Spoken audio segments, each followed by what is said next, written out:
All right, everyone. Welcome to Thursday night class. Tonight is going to be class number 7 in a long discourse we've been learning on a passage of the Zohar that explains the Shabbos meals. Tonight is number 7. This is not easy information. This stuff is super high, deep, esoteric, and Kabbalistic. This is like as advanced you can get in deep mystical Kabbalah mysticism. So, my introduction over here is that if you're popping in on number 7, because you just found this channel, if you like to close your eyes and just allow your soul to absorb godly concepts, even if you're not understanding it, that's wonderful. If you're a very, very great Hasidic mind and thinker and you learned a lot, be my join in this class. If, however, you're new to this, to Chassidism, or even if you're not so new, but you're not very advanced, I would highly recommend to listen to the 6 first classes and then get to this one, because this is a real build-up. This might be the last class if I'm able to finish the whole piece tonight. I hope so. We're going to try to learn it a little quicker. So the point, this is a passage of the Zohar in Parshas Yisroel, which, since in Yisroel God gives us the mitzvah of Shabbat, part of the 10 commandments, and the Zohar explains the spiritual significance of those meals, the 3 meals that we have in Shabbos, and each meal has its own character, has its own spiritual dynamic. And the Alter Rebbe, the first Rebbe of Chabad, Shneur Zalman of Liadi, gives us the Zohar is really a closed book. To understand the Zohar, you need commentary. The Alter Rebbe gives commentary and explains the Zohar. The commentary is found in a special book called the Sidur in Dach, which Sidur means the prayer book, but it's not just a regular prayer book, it's a prayer book with Hasidic interpretation. Over there, this discourse is divided into 3 discourses. One pertains, even though it's one passage of the Zohar, and the Alter Rebbe, the one who gave this commentary, said this as one long discourse, as a commentary. He went through the passage of the Zohar and he stops by piece, each sentence, and gives some deep commentary on it. When he said it in one shot, but when his son, the Mittler Rebbe, the second Rebbe of Chabad, printed it in the book, he divided it. The first part he put into the Friday night prayer part. The second part of the discourse, the passage of the Zohar that speaks about the second meal, which is the second part of the discourse, became the second discourse, which is inserted in the Sidur where it belongs during the Shabbos day meal. And then this last passage that we're learning now is all about the third meal of Shabbos. Shabbos late afternoon meal before sunset. That's the holiest, really godliest, most incredible time of Shabbat, called Reuven, the will of all wills. And there's a passage of the Zohar explaining the unique energy of that time. And what we're going to do now is we're going to be learning that passage and the commentary. And again, I'm going to try very hard not to review too much, because we really have to move. If I'm making a strong disclaimer that you're not meant to understand this if you didn't listen to the earlier classes, and I'm going to discipline myself not to explain too much. How do you like that? I usually don't. I have a hard time doing that, but I'm going to do that today, or at least I'm going to make an attempt to do that today. Here we go. So what did we learn in the last classes? What we learned in the last classes, in one line, is that the 3 meals of Shabbos are 3 levels of divine pleasure that are revealed. The first level of divine pleasure is God enjoying the work that he did. It's like a person who does work. When you complete the work that you do, you're building something, you're forging, making a piece of jewelry, a painting, an artist doing something. When you complete it, when it's over and it fits exactly what your initial idea was, you become filled with pleasure. So that's the pleasure that happens on Friday night, and that reoccurs every Friday night, because every week God recreates the world, and every Friday night the creation brings God immense pleasure and delight at the conclusion of the week. So that's the Friday night pleasure. Now, the one responsible for creating the world is the attribute of Malchus, of kingship, which is called sometimes the apple orchard, Chakal Tapuchin Kadishin. And that's why in the Zohar passage that we say Friday night, we call that meal the meal of the apple orchard. What that really means, it's the meal, which means it's the pleasure of the Shekhinah. And Kabbalistically, what that means is that Malchut, which is the Shekhinah, which is the source of creation, which is the feminine element of the divine, that is most imminent in creation, is now, when she gets released, she's engaged in the process of investing herself into time and space and into all the details of time and space. And when Shabbos enters Friday night enters, that energy is released from its entanglement in the world. And it's like a person resting from the work that he does, and his invested energies are reclaimed back to their soul. It returns back. It's like you invest your mind, your emotions in something, you let go and you allow it to return.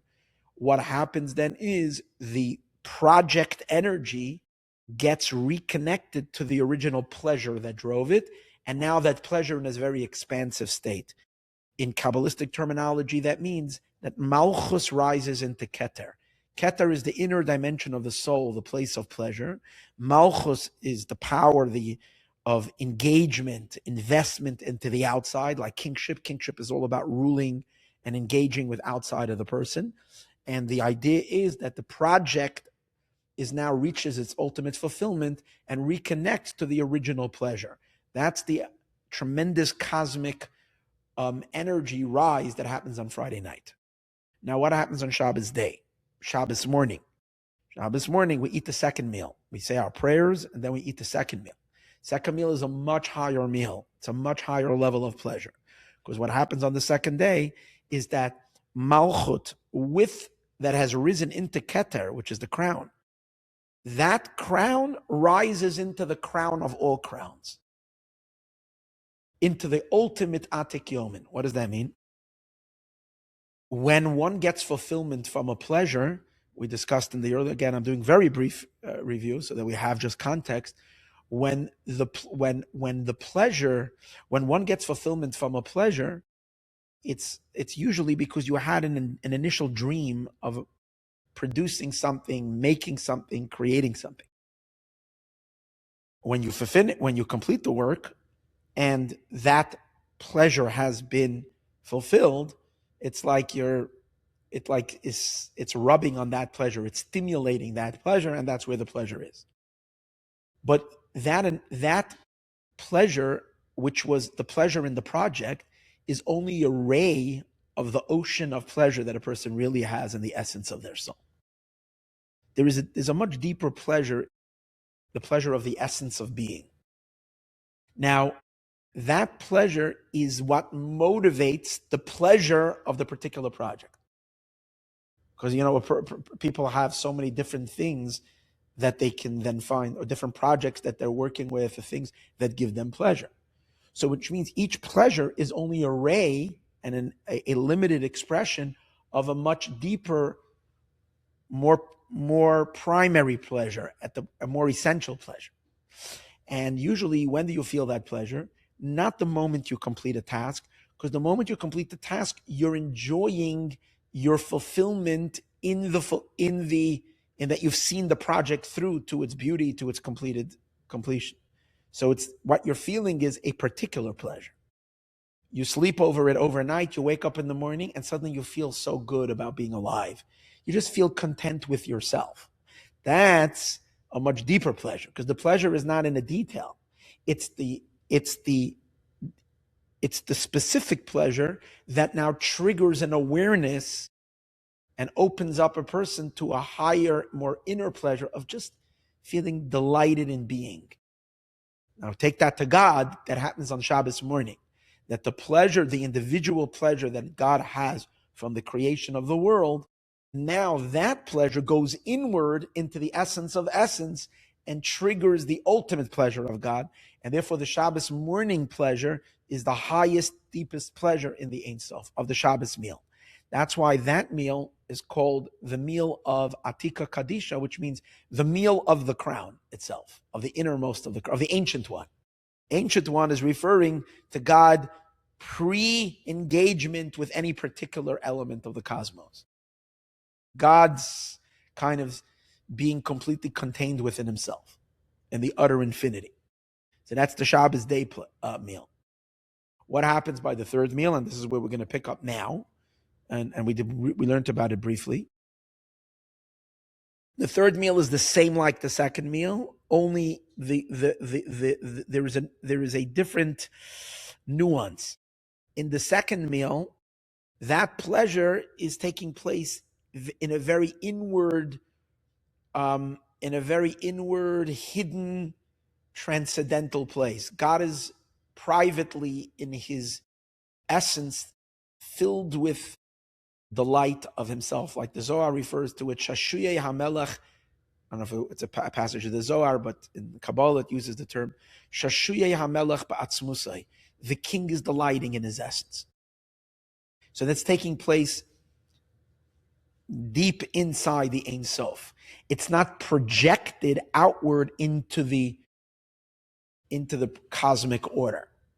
Even the outer levels of the divine can only experience that pleasure because everything is being suctioned inward, everything is being pulled back in. But where they are in their position, in which level of projection these attributes are, the party is not happening there. The party is happening in the inner sanctuary of God's very self.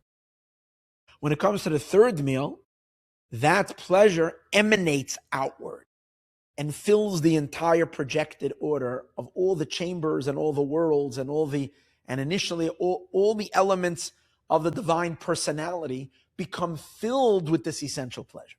In other words, in the second meal, everything is sucked into the essence. In the third meal, the essence is projected outward. And that's why, in terms of the holiness of the world, there is never such a holy moment like the third meal. Because although the second meal might be deeper, the second meal is in a state of withdrawal. The third meal is in a state of permeating. The essence of God is permeating existence. And now and that's why it's called the meal of the Ze'er Anpin.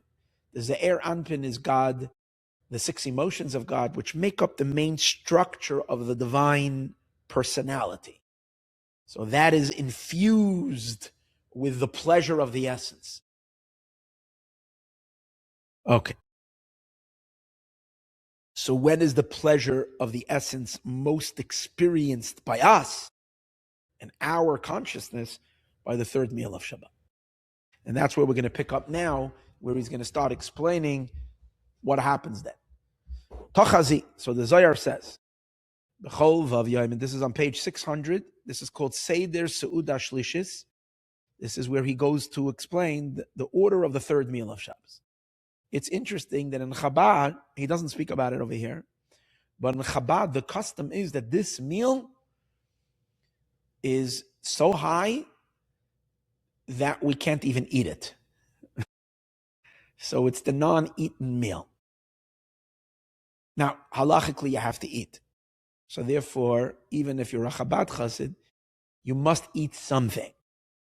But you don't have, it's not, the custom is really not to wash, but you can eat fruits. You have to eat. You're obligated to eat. Because it's very serious. A person must eat the 3 meals. But the point over here is that this is a pleasure that's so deep and so high. That's a Chabad custom. He doesn't bring it over here. It's discussed in later Memorim of Chassidus, and not for now. Tachazi kamsi. The Zohar says, in all 6 days of Shabbos, in all the 6 days of the week, regular weekdays, when the time of the mincha services come, the afternoon prayer, dina takifa shalta. There is harsh judgments that is dominating. V'chol dinin misarin, and all judgments are awakened. That means afternoon time is spiritually a time where there's a lot of judgment in the world. Because it's morning is a time of kindness, and light is increasing, and there's a great kindness. In the afternoon is when the sun begins to set, to move towards setting. So then the element of judgment starts to kick into the world. God runs the world with two primary emotions, kindness and judgment. So the afternoon time belongs to the time of judgment. That's why it's if you need to pray for something, you're better prayer in the morning than in the afternoon. It's a time of more. It's like when God is it's like when you need something from someone, you always want to catch them when they're relaxed and they're in a happy state. When they're nervous, you don't want to ask for something. So we do pray in the afternoon, but it's Isaac's prayer. It requires much more fear and awe. And so usually, he says, that's what he's saying, usually on a regular day of the week, Sunday, Monday, Tuesday, Wednesday, Thursday, Friday, every day of the week, afternoon time is a time of judgments. But on the day of Shabbos, the Zohar says, when mincha time arrives, not only is there no judgment, but the Reuven nishtakach, the will of all wills is present. There is no time when God is in such a good mood, when he is so pleasant, when he is so elated, when he is so in such a state of satisfaction. That's the point. There is a deep satisfaction, the will of fulfillment, like content. The level of content that fills the divine being is so perfect that there isn't even a trace of judgment in the world. Not even. So it's completely opposite than that very same time on every other day of the week. Every other day of the week is extreme judgment during that time. And on Shabbos, mincha time, it's more content and more pleasantness and more kindness and compassion and goodwill, more than the entire Shabbos itself. It's like the peak of willfulness coming from God. It's a very powerful time. Va'atika Kadisha, and the Ancient One, Gali Yeratzindele, is revealing his will. That means the goodwill and the pleasure is flowing. That you see, as opposed to the Shabbos morning where the will is there, but it's inward. It's like a person is very happy, but no one sees it. Here is where he's allowing it to emerge outward. He's opening up and flowing outward. And therefore, v'chol dinin miskafian, all judgments that are there, which means all prosecuting elements and all accusations. There's a lot of accusations and there's a lot of things. Everything relaxes. There's no knots. There's no tight muscles. Everything is purely like free and flowing. And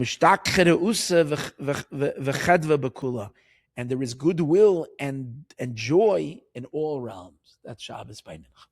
That's why before we take out the Torah by Shabbos by Mincha, we say a very powerful verse. Vani tfilasi, and I, my prayer, l'cha Hashem, to you, God, eis ratzon. It's a time of will. There is no time of grace and of goodwill like Shabbos Saturday afternoon. V'chadu bekula, and there is and the goodwill is to be found. And there is joy everywhere. Piddush. Now he explains. So that's the passage of the Zohar. Now the Alter Rebbe is going to give commentary. Hagam, even though shetfilas mincha, that usually the prayer of mincha, which is the afternoon service, which we do every day, Yitzchak Tiknu, Isaac was the one who instituted it.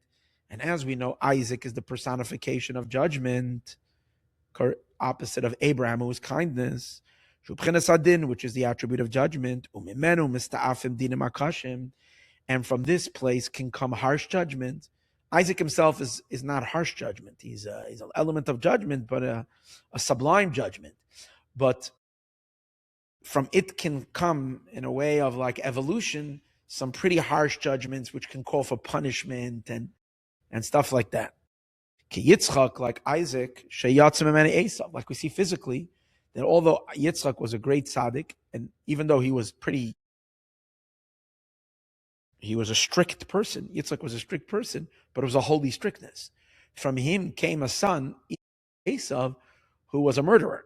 That means he was a real, like, very, very harsh human being, which is also called Sesvisa, the Dahava. The Zohar refers to that as the dregs of gold.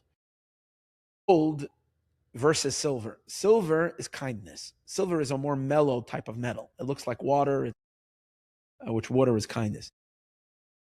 Gold has a certain fiery appearance. It has a certain intensity. And gold is and therefore gold is on the side of Gevura, which is judgment and might and strength. But in the gold, there are dregs. The dregs of the gold represent unholy judgments that can come from holy judgment. Impure judgments. It's like nervous energy, which then later, doesn't bring any good. Kaniskalial, as we said earlier. Avol. So you got some of that stuff floating around every day in the afternoon. Nervous energy. You see it by people also, because in the morning people are more relaxed because they're just starting their day. But in the time afternoon, they had already, this guy upset them and this one of them. They have already a certain tension already. There's tension in the air by the time you get to the afternoon. Avol b'Shabbos, but on Shabbos, she'ein adin and sholtin klal, the judgments don't have any dominion at all. And the reason for that is because the flow that is flowing into the universe is from such a deep place of God's essence, where in the essence of God there's only light, there's only blessing, and there's only goodness. All the knots that happen above, all the tension, happen in the more external levels of the sphirot, of the attributes. As we're getting more engaged with the world, which requires some discipline and judgment, sometimes you get an overdose of that, and there is a tension. But on the levels of Keter is only Racham and Pshutim, it's only pure. So since on Shabbos, the innermost of God is projected outward, it's almost like God opens up to his deepest essence. And when that happens, it smooths out any knots and anything like that. And that is Kabbalistically, that means Ha'aras HaKeser, because the light of Keter, which is the Ein Sof, and not just Keter, which we discussed, the innermost of the crowd. Where is it shining? B'Chachma. It's shining into the Sfirot, first in Chachma, as we're soon going to see. Chachma is the first of the spheres, which is wisdom. And via Chachma, it flows through the entire divine human, the entire divine man, because we know that the Sfirot in the shape of a human, so spiritual dynamic of a human, and that is flooded with this inner light of Keter, which brings satisfaction and happiness and goodwill throughout all the Sfirot. Shenikra Eden, which is called Eden. Eden fills, everything is filled with Eden. And Eden is the garden of pleasure. And that's what the verse says. You should call for Shabbos oneg pleasure. So the pleasure is called, there is the essence of the pleasure that is at the essence, and calling it means allowing it to express itself, allowing it to move out. Like we said earlier.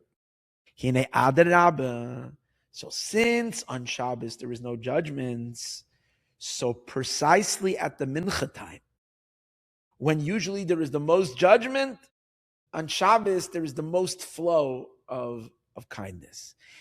On the contrary, the mincha de Shabbos, at the prayer of the mincha of Shabbos, the will of all will is present. Now, even though the will of all wills is related to the innermost of the crown, which we would argue is already happening at least Shabbos day. Okay, Friday night not, because Friday night we're reaching the pleasure, but we're reaching only the pleasure of the project. Like we said, we're reaching only the Keter of the world. We're not reaching the Keter of the Keter, the crown of crown. But Shabbos day is already reaching Atika Kadisha. It's already reaching the real crown of crown. If that's the case, so why Mincha? Why is the afternoon meal greater than the second meal? The answer is, yeah, we have already the atika stimulated, so to speak, awakened already by Shabbos morning. But in Shabbos morning, it's happening in a very inward space, meaning in God, it's secret, in the secret chambers of the infinite, of the Ein Sof, he's delighting, but he's not showing it to the world. And on Shlishis, the third meal, mincha time, is when it comes flooding out to the creation. And its main radiance below, mincha, is in the time of mincha, like we said earlier. The Alkain, and therefore us, then Atika Kadisha Galia, the ancient, the holy one, is revealed. Ratzin delay his desire. Pidish, what does that mean?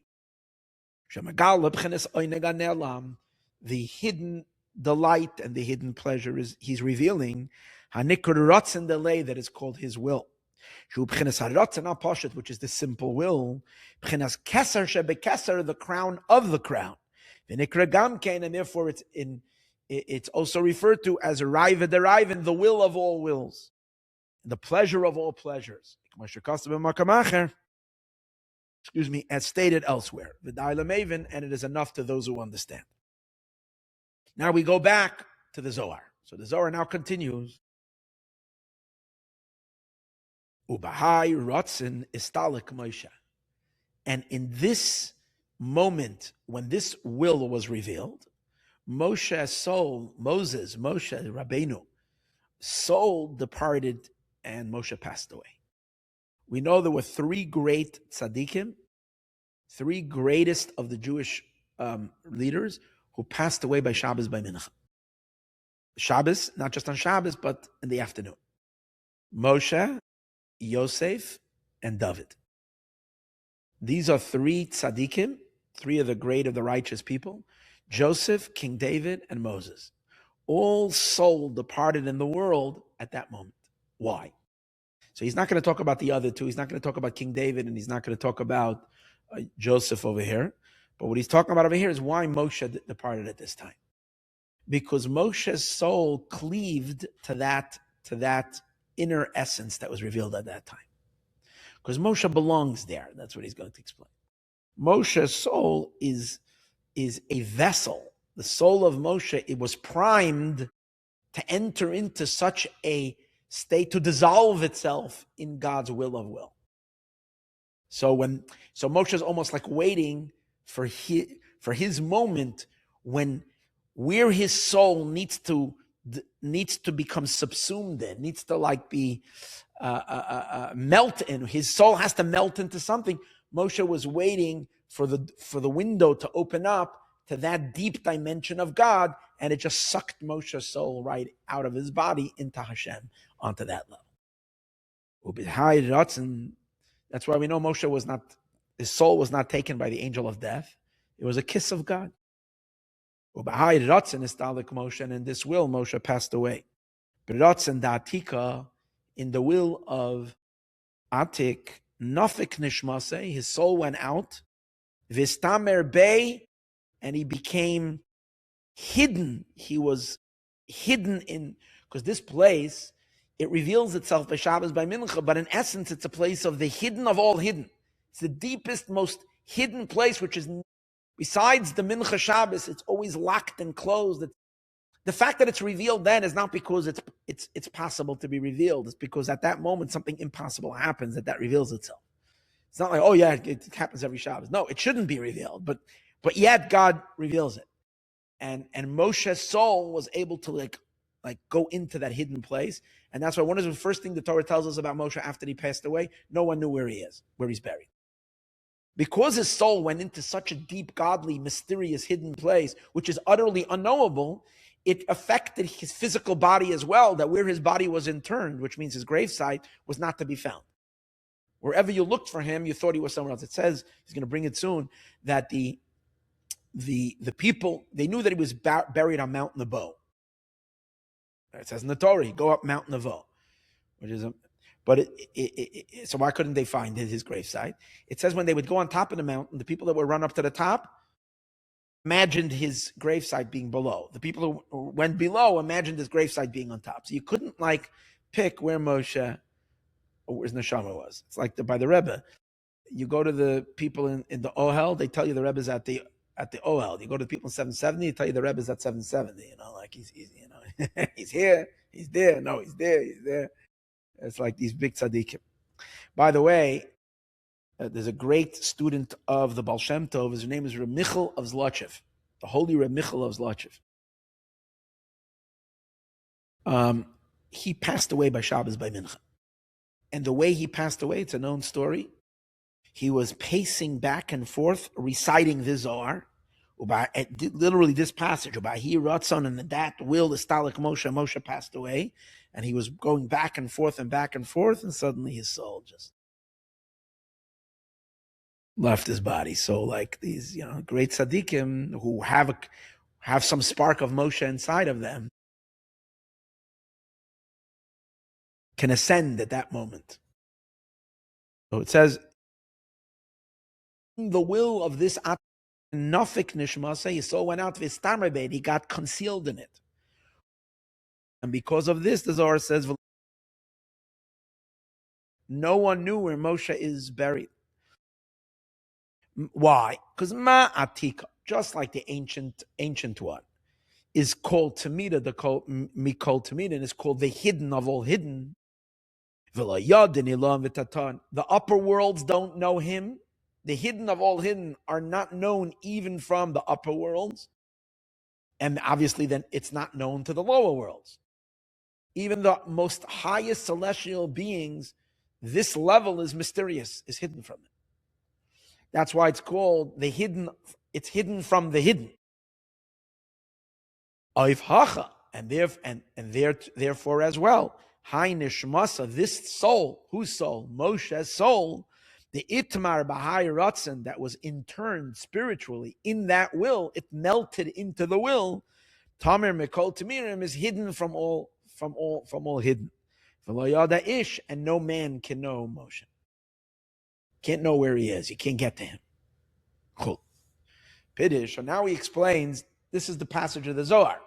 Now the Alter Rebbe is going to explain a little bit and flesh this out. Why is Moshe related to this level more than anybody else? So he explains, Pidish Moshe, because the meaning of Moshe, Hu B'chinas Yesod Abba, Moshe's soul comes from Chachma. That's why Moshe was the one who gave us the Torah, because the Torah comes from Chachma. Chachma is wisdom. And Moshe is the person who brings the wisdom of God to the world, because his soul was coming from Chachma. It says when he was born, Min Maayon Mishisuhu. She called him Moshe. Why'd she call him Moshe? The daughter of Pharaoh. Why'd she call him Moshe? Because she plucked him out from the water. She found him in the Nile River. His mother placed him in the Nile. The daughter of Pharaoh, went and took him out from there. She called him Moshe. She said, I pulled him from the water. But that has a deeper meaning. Water is Chachma. His neshama, most of our souls are coming from Malchut, which is the lowest of the Sefirot. Moshe's neshama comes from the highest of the Sefirot. Comes from Chachma. And that's also the reason why the energy of Chachma is total nullification to God. Chachma has no self. That's why Chachma is called Koach. If you take the word Chachma and you divide it in two words, it's Chachma, Koach, Ma, the power of what? The power of what, meaning being what? Of ultimate humility. Moshe says about himself, V'anachnu, about him and his brother Aaron, V'anachnu ma, we are what? We are egoless, utterly egoless in front of God. Because his soul comes from Chachma. Now, there are other tzaddikim that come from Chachma. What makes Moshe unique, means there are other righteous souls that come from Chachma. What makes Moshe unique is that Moshe was able to transmit Chachma. He's the teacher of Chachma. He's the conveyor of Chachma. Therefore, his neshama comes from Yesod of Chachma. Yesod means the transmitting element of every sphera is the Yesod element of it. Yesod means to bond, the ability to bond and to connect. Moshe is able to connect Chachma, to bestow, to channel the Chachma into every person that he came into contact with. And that's why Moshe didn't only know the Torah, he transmitted the Torah. because he's the Yesod element of Chachma. That's what he says. Moshe is the now Chachma is called father. As we know, Chachma and Bina is called father and mother. So that's what he refers to over here. Yesod Abba is the Yesod element of Chachma. That was when he was alive. Meaning, in his physical body, his soul, that was a seed that was taken. The source of his soul was taken from the supernal Chachma and the Yesod element of the Chachma, which was manifesting in his body while he was alive. But when he passed away, his soul ascended even higher than where he was. And when he passed away, Zacha, he merited L'Shara Chamishim, he merited to the 50th portal. We know that in Bina there are 50 gates. And the 50 gates of Bina, 50 gates of understanding. So we know the 49 gates of understanding are reachable. Moshe attained the 49 gates of understanding.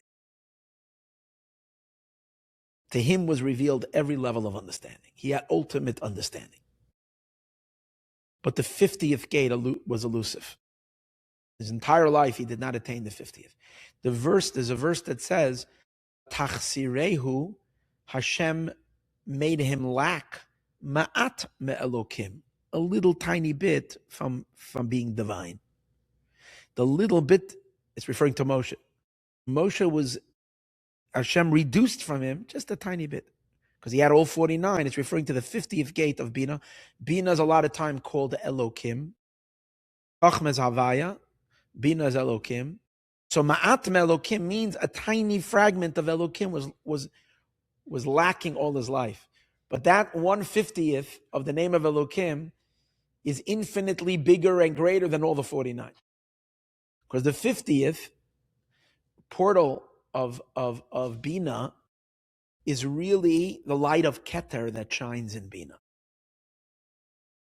So Keter is Ein Sof. Keter is the infinite. Bina is already a fixed light that has vessels, containers.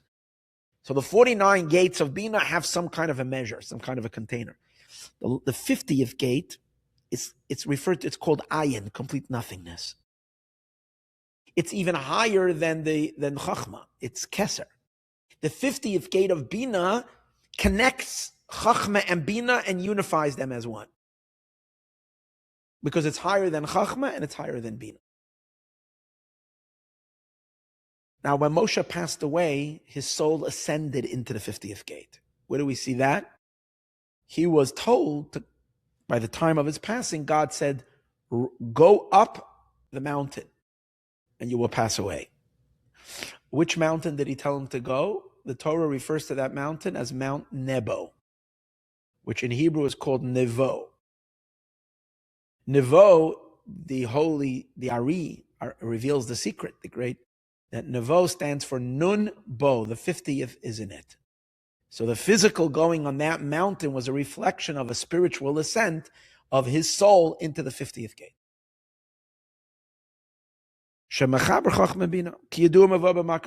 Like it's explained elsewhere. What does that mean? Allah, he rose l'pchenas pnimius da'or Abba, to the innermost of the light of Chachma. See, the 50th gate of Bina, we said a moment ago, is really above Bina. It's not part of the properties of Bina. And it connects Chachma and Bina. So what does that mean? It's a light that it's the soul of Chachma and the soul of Bina. It's the light, it's the pure, divine, infinite light that shines into Chachma and into Bina, but it always remains elusive from Chachma and Bina. It's like hovering. Even Chachma does not grasp the and that's why it's called Pnimius. It's the inner light. It's Pnimius Abba. It's the inner light of Chachma. Because we learned many times that the innermost of Chachma is the level of Keter, not just Keter, but there's a phrase in Chassidus and Kabbalah called Pnimius Abba. the inner soul of Abba, which is Father, which is Chachma, is Pnimius Atik. It is the same level as the innermost of the crown. That means the innermost of the crown radiates into the deepest innermost point of Chachma. Now Moshe, his level is Chachma, but his level was during his lifetime on the more outer. His soul was kind of conscious of the outer element of Chachma, not at the deepest inner point of Chachma. But when he passed away, God unlocked for him the depth, the inner depth of his own neshama. So that's why his soul, which till now he wasn't conscious of. No, he's explaining why Moshe has a relationship to the light of Mincha of Shabbos, which is really the light of the crown of Atika Kaddish, which is reflected in the 50th gate. The 50th gate of Bina is where this light of Atika of Atik Yom and of the Ancient of Days shines, the light of Keter. Why does Moshe have a connection? Because Moshe is the level of Chachma. But during his lifetime, he was more experiencing the outer element of Chachma. More like the body of Chachma, but not the soul of Chachma. Or even if he was experiencing the soul of Chachma, he wasn't experiencing the soul of Chachma. And when he passed away, this is where he opened up. This is where his soul went.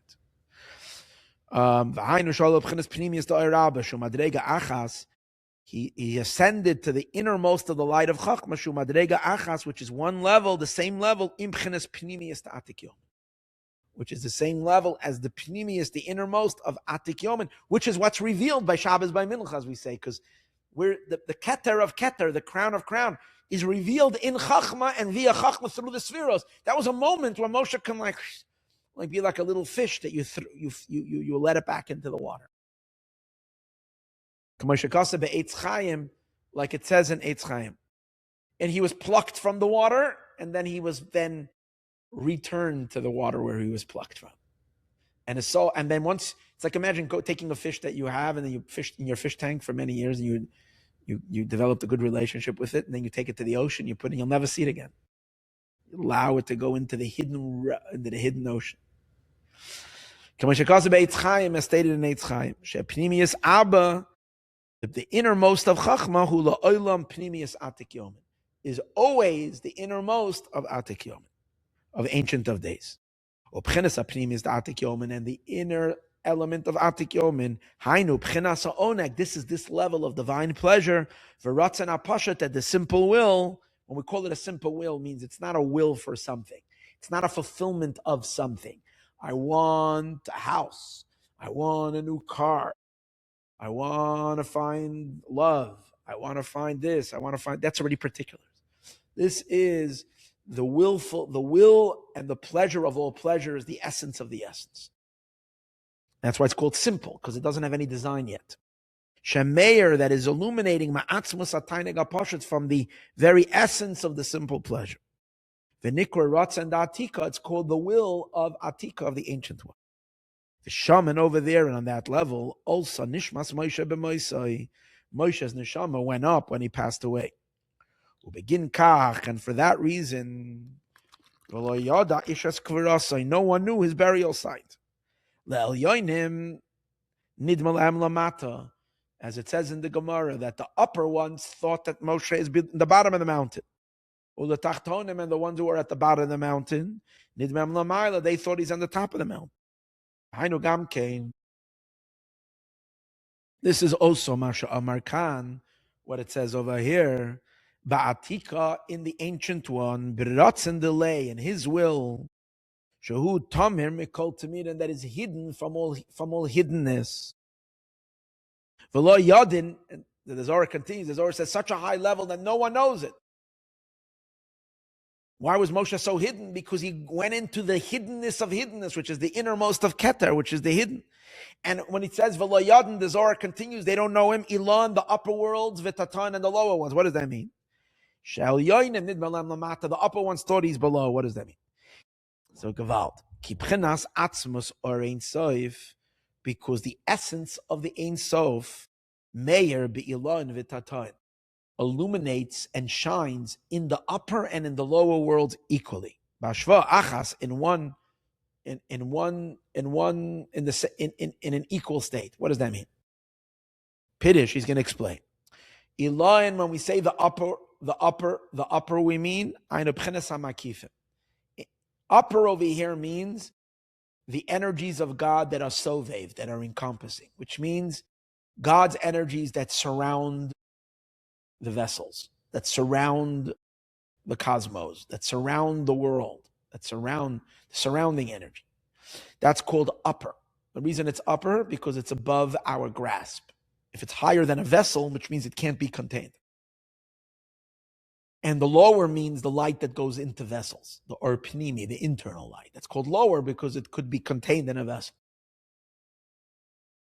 So we might say like this: the light of the 10 Sefirot, the Or Eloki, the godly light that goes into Chachma, Bina, Chesed, Gevura, into every Sefirah, the light that goes into the that's Or Pnimi, that's internal light. That's called the lower. The Keter, the crown, that's called the higher. Because Keser is a level of infinity. It's such a high, God has not modified that light to any vessel. So it's still in an undefined infinite state. So that's called upper. But when we're talking about over here, what happens by Shabbos, by Mincha, is a light that is equally elusive to the internal levels of the divine that are in vessels, and it's equally eluding the transcendental lights that surround the worlds. It's equally far from Keser as it is from the 10 Sefirot. Why? Because the whole difference that there is in the upper and from the lower is, I'm going to say it in very simple terms. Once God is illuminating a light that he allocates for creation, once Hashem is sending an energy, an infusion to illuminate the worlds, in that light are two levels. First, that light is unrestrained and it's still kind of shining in all of its expansion. Then that light gets condensed and it gets kind of that energy flow, and that light gets modified and constricted to adapt to each level. But even the higher light is already a light that he's allocating to existence. In Kabbalistic terminology, especially for those who follow the Elokus podcast, it's the light coming from the Kav. What's the Kav? Kav? In Kabbalah it says like this. The Or Ein Sof, the infinite light, was in the beginning. God's infinite light was shining everywhere. There was no possibility for anything to exist. Then Hashem went and carved out a black hole, which means he removes his revealed presence from a space. Over here, again, this is higher than time and space, so this needs to understand what this means. But he kind of imagined it like creating this black hole, this empty space, this void, this nothing there, there's just emptiness. And into that, okay, that's the space for the worlds to exist. Then he reprojects himself into that empty, dark space through a beam of light that is coming from the light that was shining beforehand. And that's kind of coming from above the circle. The black hole is a circle. So from above the black hole, where the infinite light is still shining, or it was never blocked, he breaks into, he cracks open that black void, and a direct light enters, and from that light, all of existence is produced. But here as follows: the way it works is that each time that beam of light is emerging, what it does is it first produces a circle. It releases light as a circle, and that becomes the keter for the next world, the crown, an encompassing light. And then from the crown that has just been produced, it then produces 10 lights and creates Sefirot in that world. Then and then this kav continues further and produces another circle. And each circle inside the other circle is a lesser light. But all these circles are considered keter. They're all sovev, encompassing lights. They're like in an onion, one surrounding the other, one circle, one inside the other. All these circles are all encompassing lights because they're circular, which means they're above vessels. And in between each circle comes a more condensed light that goes inside vessels and becomes an internal graspable. However, and over there is a difference between the upper and the lower. The upper is the level of the circular lights that are not limited to vessels. And the lower is the levels where there is already, the light is contained in a vessel, which is already considered lower because it's limited. But think about it. This whole thing is relative only where? As long as we're talking what the kav produced, what that line produced. In that line, in other words, what God is allocating for creation, which He's shining for the world, over there is transcendental light and there is more invested light. Higher lights. But what happens when the light that's surrounding the circle, that's surrounding the void, the original light, that light is everywhere. When we say there's a void, means it's just not, God doesn't allow it to be felt. So it's hidden behind. So it's everywhere. That light is like present in the circle as well, but no one is aware of it. Who's not aware of it? All these onion circles and everything, the entire cosmic order is unaware of it because they're not feeding off it. It remains completely obscure above. It's God's private domain. It's like God can be living exactly doing His thing, playing poker exactly where you're doing your thing. God can do whatever. In other words, His presence can be exactly where you are, and then you're oblivious. But not only you, all spiritual, celestial worlds are oblivious to God's true self. And He's present everywhere because there's no place that's void of Him. Now imagine if that light, that encompassing, surrounding light, suddenly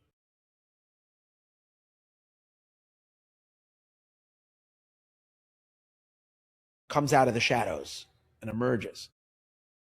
It will be equally stunning to the small vessels with the small, and to the encompassing surrounding lights.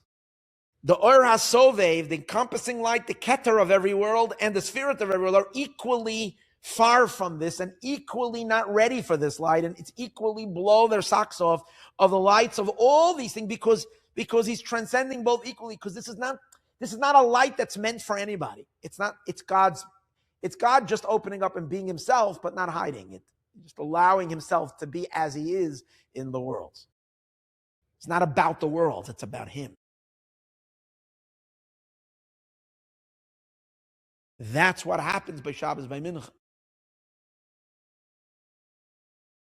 And when else this was revealed? This is like by the splitting of the sea. That's the same mimer, the Moshiach mimer that we're learning about why there's no eating on Shvishal Pesach. That whole thing. This is this idea. It's the light that's higher than the kav.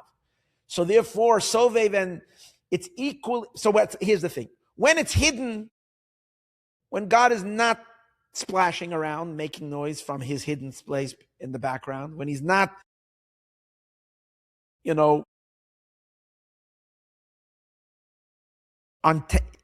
intentionally revealing Himself then it's equally hidden from everybody. You can't say He's more hidden from the physical than He is from the spiritual. No, He's equally hidden. He can be as high, no one knows Him. Not even the highest divine levels don't know that level. And it's equally removed. It's utterly unknowable. And when He's revealing, it can be everywhere. It's everywhere the same. It hits all the worlds equally. This is so that's the concept of why we say that's the meaning of He's hidden from all hidden. And Moshe's neshama was introduced into that light. And that's why once Moshe in other words, Moshe's soul was entered into that oneness with God, into that experience. To God as he's beyond the entire ray of light that feeds the creation. Beyond that all, into the essence of the Or Ein Sof. And that's where you can understand why you can't find it. Because that's hidden, it's hidden from all hiddens. And that's the meaning the upper ones say he's lower, the lower say he's upper, because he's elusive, because the upper meaning the surrounding lights, the keter of each world, it has no clue where it thinks maybe it's lower. And the lower ones think maybe it's higher. It's just not to be found.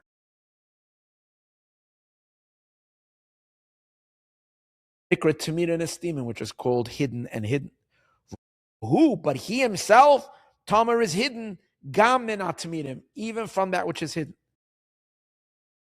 Equally, the way he is hidden, Tamir, just like he's hidden, Pnimim, from the internal lights.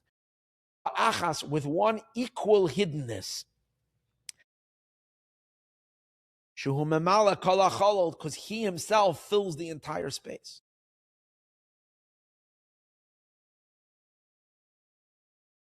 The very black hole that God created, where he removed himself, it needs to be understood that he didn't remove himself. He only pulled out from being from him being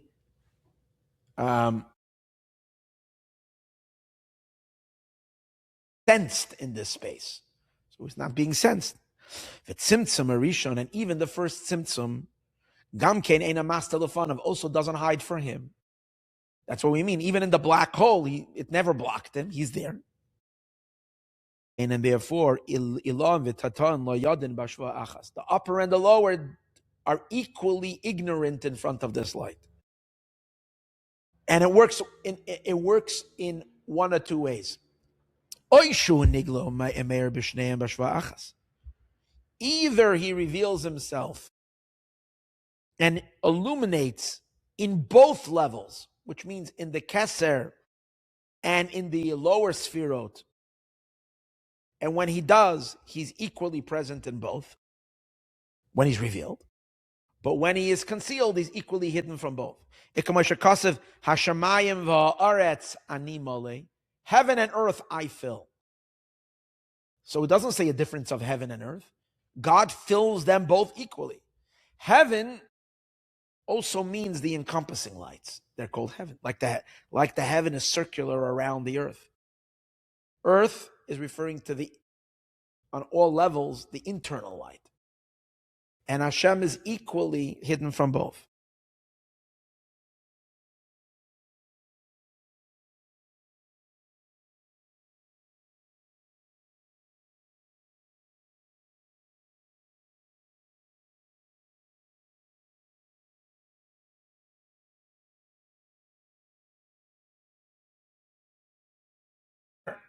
Moshe, what happened on when he passed away? His soul is always from Chachma. What happened is when Shabbos came, when the time of his passing, he was invited into the innermost of Chachma. Like I said earlier, the innermost of Chachma is where the inner light of Keter shines, and the inner light of Keter really means the light that's before the Tzimtzum. That's really, really what it means, the inner light of Keter. Pnimius Atik Yomen is the Or Ein Sof that's before the Tzimtzum. And that's what we said happens on Shabbos day. That's the difference between Friday night and Shabbos day. Because Friday night, the internal light goes up into the encompassing light. But it's the encompassing light that's part of the creation, part of the system of worlds. It's what we say. It's not the crown of the crown. It's the crown. It's the surrounding energy from that particular world. It's the Keser of Atzilus. But then there is the Keser of all Kesers, the Keser of the Or Ein Sof that's around. That's what happens. That's what's revealed on Shabbos. And that's called hidden of all hiddens. Yomin, that it rises in the innermost of Atik Yomin, b'Shabbos b'mincha dafka, especially by Shabbos by mincha, K'nis Kaliyal, as we said earlier. Marboy, that's why it says by Moshe, Yada Ish, no one knew where he was buried. He was hidden from the upper, Va'atachtonim, and the lower. It appeared to them that he is below. As explained elsewhere. Now the Zohar continues. Tachazi, come and see. We learned in last class number 6, that since the light of Keser, the lights of the crown, illuminate, and remember we illuminate into Chachma. That means this 10 Sefirot become illuminated with the light of the crown. We learned the Torah too gets crowned. So I was saying in last class we were learning the Torah itself, the very same verses of the Torah become infinitely richer and infinitely more deeper on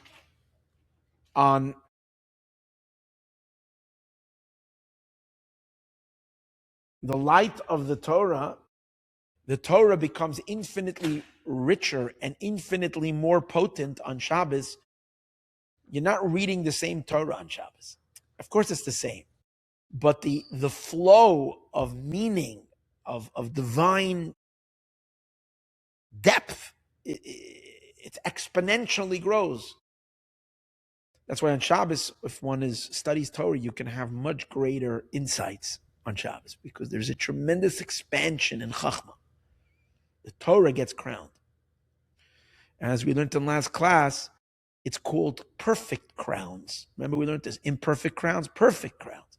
Perfect crowns means that the crown of crown in each level, the 3 first, the crown of crown, as we discussed, of each level is Nizgala, reveals itself in the Torah. So now the Zohar continues on that. Remember we discussed that's why in many shuls, when they take out the Torah on Shabbos, they put on the crown.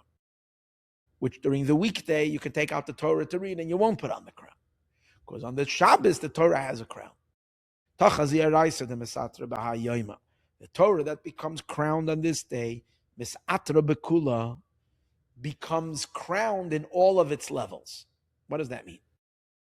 That don't think that it's only the most sublime pinnacle of Torah that becomes crowned with this infinite, unimaginable light of God. But no, it permeates the Torah completely. In other words, it illuminates into the highest peak of Torah, but Torah is also an entire configuration. Because, for example, there is the essence of the Torah, which is, I am God, your God. You shall not be any gods other than me. That's like the essence. That's the nucleus. From there come the rest of the 10 commandments. And from there come the 613 commandments.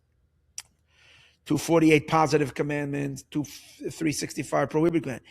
And then after that comes all the interpretation and all the rabbinic ordinances and all, which are all offshoots.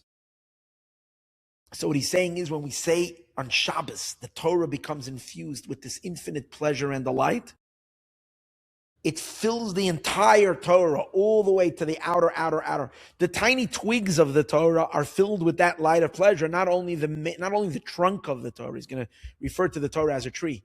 Not only the trunk of the Torah or the root of the Torah is exponentially enriched, but it enriches the tree trunk. It enriches all the branches, the tree of life, all the way down to the smaller branches, all the way to the tiny twigs, all the way to the tiny little leaves. It's saturated with this light of infinite pleasure and delight that infuses the Torah. That's the next piece.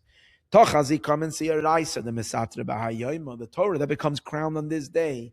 Misatra B'Kula becomes crowned in all of its dimensions. B'chol in Pikudin, in all the commandments, these are the positive commandments.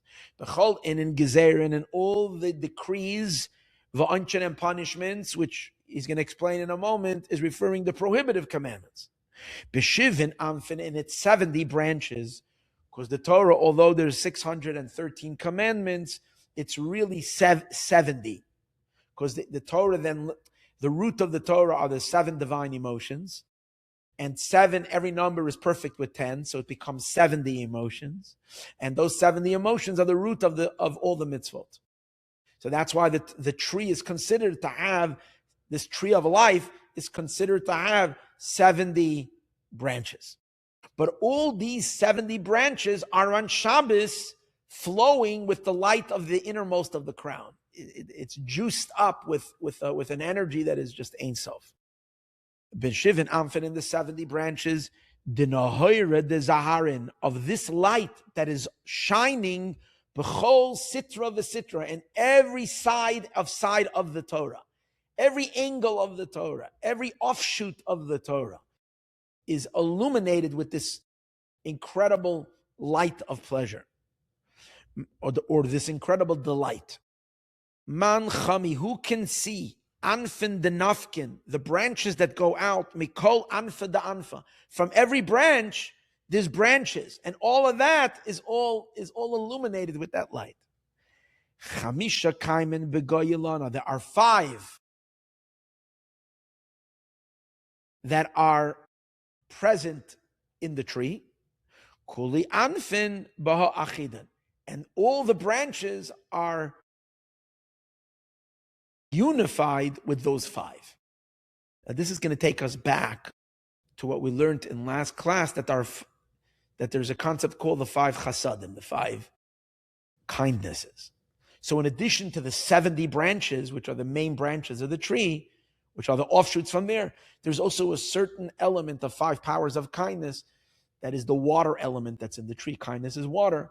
Every tree can only grow with a moisture. And that's the water that flows through the divine tree. So in the Torah as well, there's a certain divine watering. And that is present, just like when a tree is growing, there's all the different sides of the tree and all the branch, but the water reaches everywhere. So too, these 5 chasadim reach everywhere. And in these 5 chasadim flow this pleasure of pleasure that we discussed.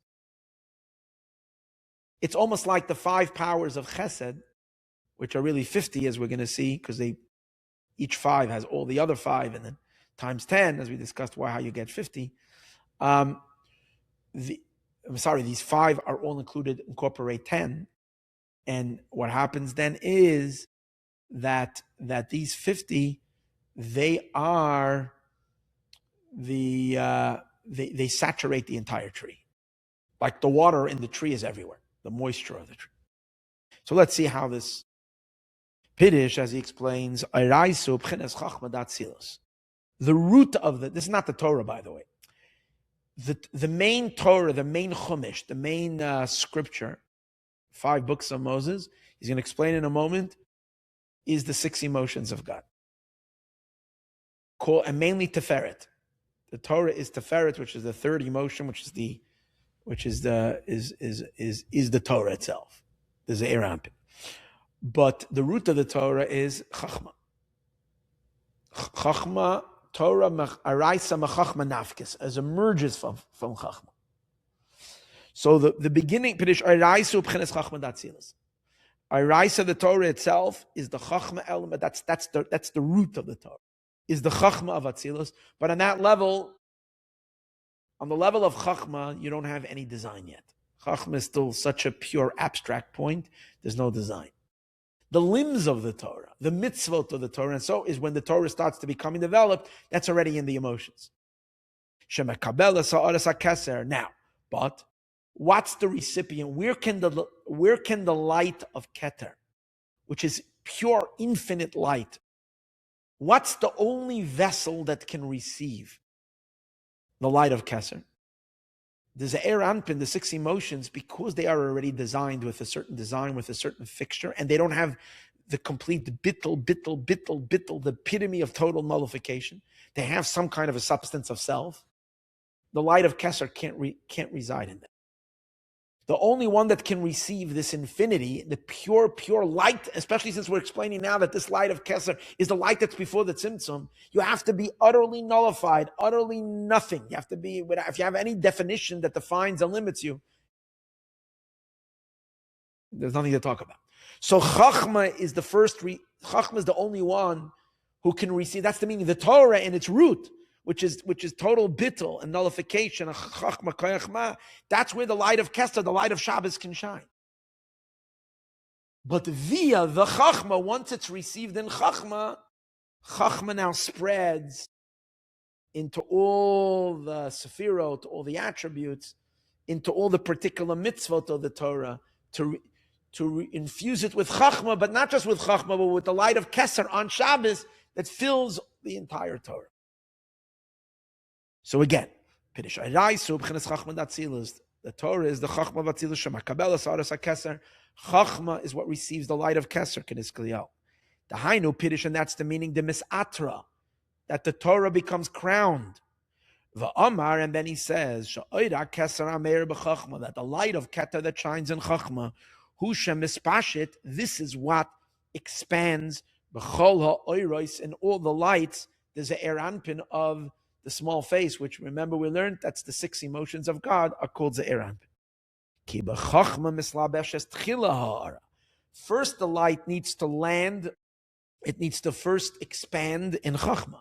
Chachma is the only keli, the only vessel that could receive such powerful light. Ki eines lapshes ha'aras ein sof, because there is no radiance of the ein sof, shebebchinas ha'kesa, that's from the level of keter of the crown. Kiim, only ayidei ha'chachma b'tchila, only through Chachma first. Dafka, ki yidu, as it is known. But afterwards, mishpashet ha'aras ha'keser, then the luminance of Keser expands gam ba'oire shemekablim in ha'chachma, also into the lower levels that receive from Chachma. V'hainu, and that means, how does it get into the 6 emotions? Well, how does consciousness evolve into the emotions? First you have Chachma. Then Chachma feeds Bina. Bina is already understanding. Once Bina is understanding and understands a subject thoroughly and details it and compartmentalizes it and all of this, gives so much more definition and character to this undivided. From there starts brewing the emotions. So Bina is the source of the emotion. She's called the mother of the children. And particularly, Bina itself is an entire configuration. Her first 3 sfirot are her intellectual. That's that's understanding for the sake of understanding. There's no emotional component to it. But then in the Bina itself is like a mother who she becomes pregnant with children already. She's already pregnant with her. And that's Bina as she's moving towards the emotions. That's called the Zayin Tata and the Bina, the 7 lower attributes of Bina. That's where the 70 start. That's where it becomes 7. That's where the number 7 comes out. In Chachma, you're not feeling any 7. Chachma is just one singular point. In Bina, where everything is far more defined, so over there already you can sense the 7 lower of Bina, which the 7 lower of Bina, remember every number is completed by 10. So the 7 is the 70, which then becomes the power and the source for the 7 emotions. So the light of Keser that is flowing on in Chachma on Shabbos, the Zohar is saying, is flowing into the 70 branches, which he's translating over here means the 70 branches, B'Bchina Zayin Tata and the Bina, the 7 lower aspects of Bina, Shemispashtim, that later expand B'Zaya Midas Tazah, into the 7 emotions of the Ze'er Anpin. Remember, the Ze'er Anpin is the emotional level, which they are feeding from the intellectual level. For example, I'll give you an example. In emotions, we know there are 49 gates, 49 elements of the emotions, because it's 7 times 7, Sfirat HaOmer, we correct our emotions. Such a bechesed, each day, another nuance of our emotions. But we also know that there are 49 gates of wisdom. So the number 49 repeats itself twice. Once in the emotional strata of the person, and also in a more abstract way in the intellect. There is 49 gates, like we discussed earlier. 7 times 7, they are 98. V'nikra, and they are called Ayin Anfin. They are called the 70 branches.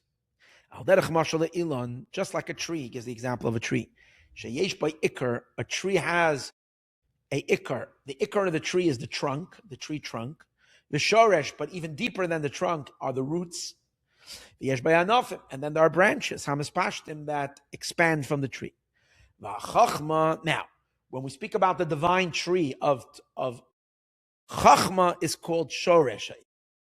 Chachma is called the root of the tree. And what's the tree itself? The tree is the Ze'er Anpin. The Ze'er Anpin is called the tree. And the Chachma is the root of the tree. Like it says, Kia Adam, Eitz Hasada, man is compared to a tree of the field. So which man is this referring to? The human. There are many similarities between a human and a tree. I'm not going to go into it right now. There's many similarities between a human and a tree. But it also refers to the divine tree. The divine man. The Sfirot are particularly the 7 emotions are called the human, are called Adam above. For example, when the prophet sees there's a throne, and on the throne he sees a man sitting on the throne, the image of that is the structure of the divine emotions. It's called Adam. And that Adam is called a tree. So just like a physical tree has roots beneath it, what is the roots of the tree of the divine emotions is the Chachma that feeds the tree. Chaya, this tree is not a regular tree. This is called the tree of life. I know our Torah, that's the Torah. The Torah is the Eranpin. Kamosha Kasaba, like it says by her.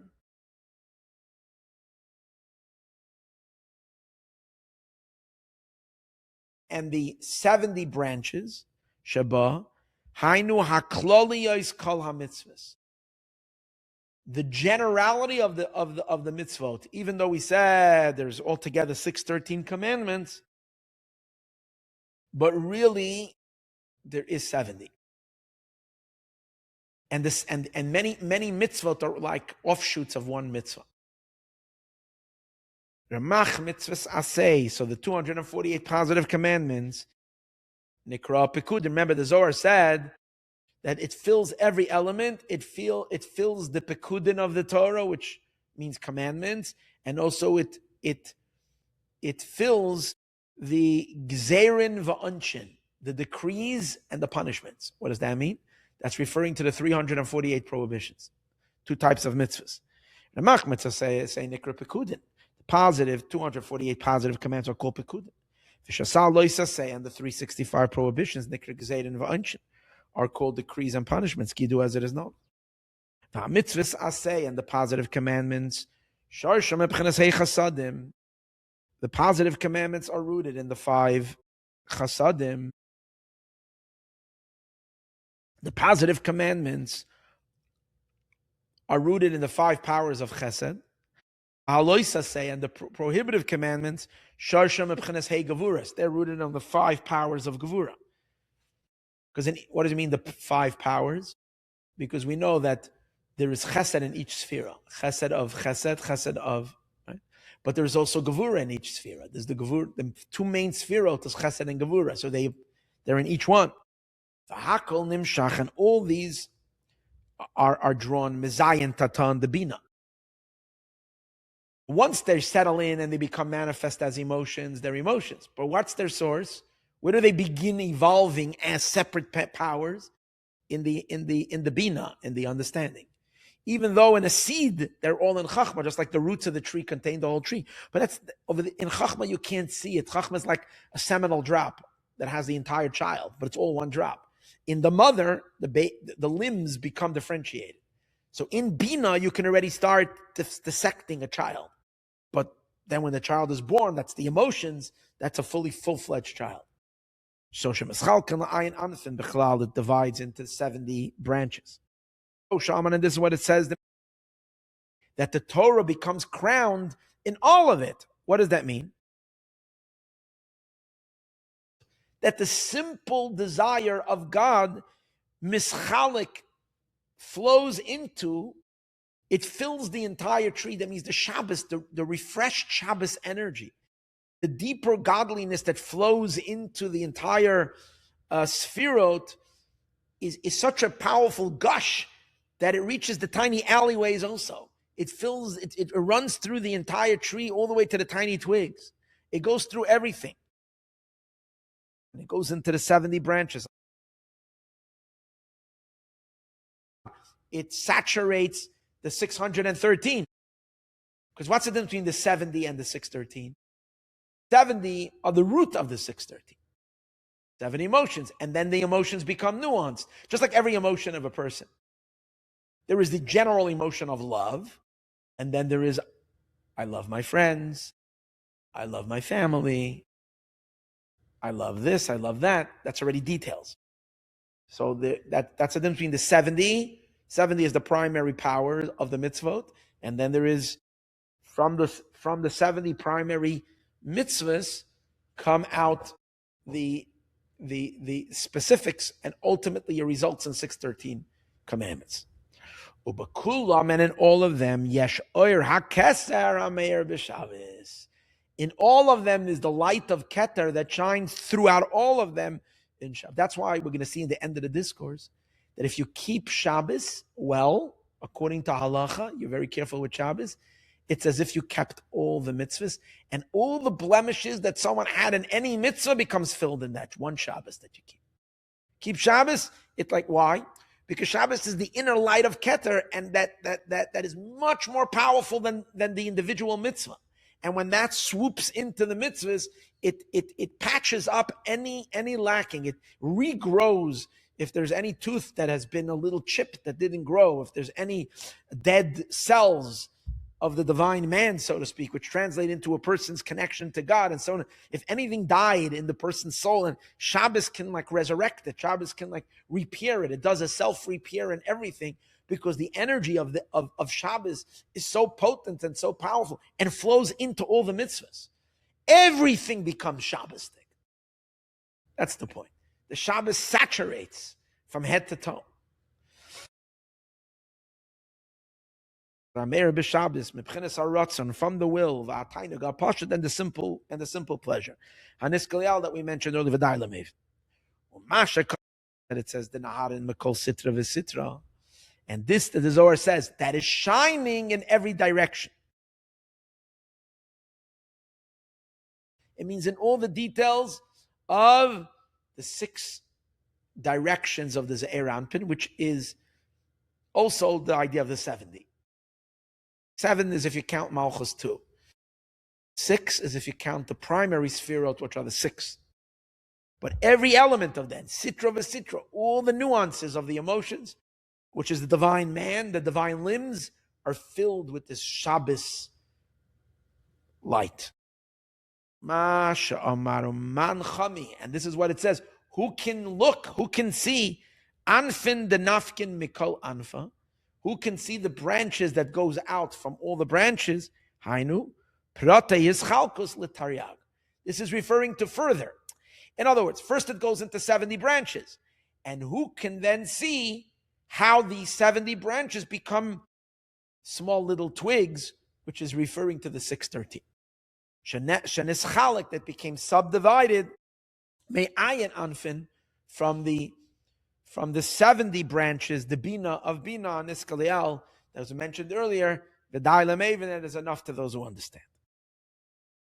But then it says, the Chamisha Kaimin Goyelana. There are 5 that are standing in the tree. So this is already no more the structure of the tree. There's something about 5 that is present in the entire tree. What's that? Pidish. That's the moisture of the tree. And that is Hey Chasadim the Ema. These are the 5 powers of Chesed that come from Bina. Because Bina is the source of the emotions. So in Bina we know there are 5 and 5, like the 5 fingers. 5 in the right hand, 5 in the left hand. 5 powers of Chesed is the 5 on the right hand, 5 fingers on the left hand. So in the Bina there are 5 powers. So the Upidish, Eichasam the Ema, Magdilim, Esailan. So what's their job?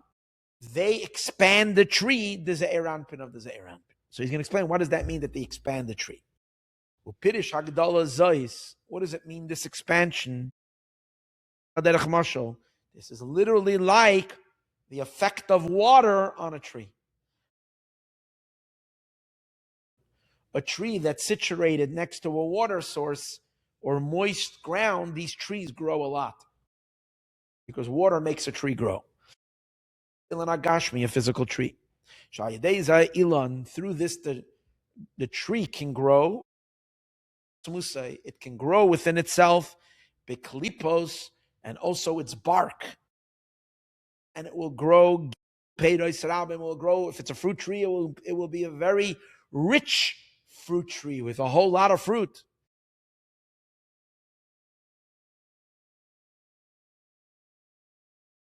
The water is not the fruit. The fruits, the leaves, the growth of the tree is intrinsic to the tree. A tree is a growing entity, and whatever that tree is, whether it's a pine tree, an oak tree, a lemon tree, an orange tree, is the water is not contributing that. Water does not give the tree anything of its character. All water does is it allows the tree activate itself. That's what it does. The tree is activating. The tree grows, but the water is that. Here's the thing. I'll put it in words, in psychological words, perhaps. Water is love. When you show kindness and love to someone, you enable them to prosper. The children need a lot of love because they're growing. So when they have the love, of course they need discipline as well. But the love always has to be there and kindness has to be there, because when someone feels a certain appreciation and a certain recognition and a certain, what does that do? That it helps you. It helps you grow. It gives you the water. It gives you that kindness. The kindness is. That's why the same water that makes an orange tree grow makes a lemon tree grow and makes an oak tree. All these trees, every tree is using the same water because the water is not producing anything; it's moisturizing and allowing the tree to. Because the growth of the fruits va'ilan and the tree memelabo comes on its own. Why is it growing? It's through the water. Maayon, the moisture of the water, garam le'ilan sheyegadel, allows for the tree to grow. But when it's growing from within the tree. That's why each tree is growing according to its own nature of what that tree is. You cannot say that the fruit grows from the water. It's growing from the tree. The water is the enhancer. The same will also be understood on a more psychological level in the emotions. In a human being, your emotions develop and your emotions grow. They grow, they expand. Ma'at. When you're a child, you have very, very small emotions. And when a person grows, there's a development in the emotions. Based on for when a person is 2 years old. So you become 20, when you generally become an adult, you're emotionally developed.